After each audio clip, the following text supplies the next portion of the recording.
Another snub to the region when the Air Force chooses two other states for F-35 fighter bases. F-35s here could have had a major impact on the local economy, maybe $100 million. The placement in Jacksonville with a 125th fighter wing would also have guaranteed an Air Force presence whenever the F-15s are phased out. A local retired Air Force pilot says there's good news that comes along with the obvious letdown.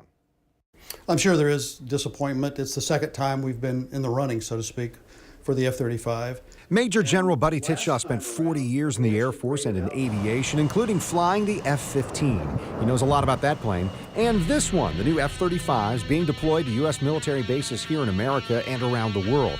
This week, the Air Force announced bases in Wisconsin and Alabama will host the F-35s. They're going to sites with F-16s that are aging out. General Titshaw believes that's a big part of the decision not to come to Jacksonville with the F-35. Currently, we have 55 fighter squadrons across the entire Air Force. That's active component, Air National Guard, Air Force Reserve. That's less than 40% of the squadrons we had for Desert Storm. So it is critical that we sustain our force structure in the fighter community.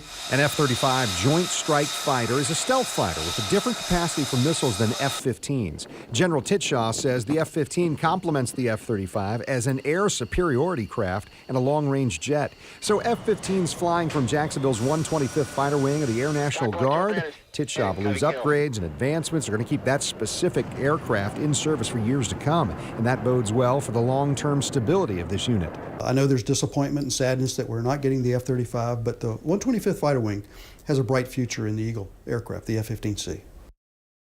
General Titshaw says a byproduct of trying to get the F-35s has been the tremendous community support that is from across the state. He says the Air National Guard really has a feeling of pride right now with Senators Nelson and Rubio, Governor Scott, Jacksonville Mayor Lenny Curry, members of the House of Representatives in Florida, all taking an interest in what the 125th Fighter Wing has to offer. And Jacksonville should have opportunities to apply for F-35 squadrons in the future.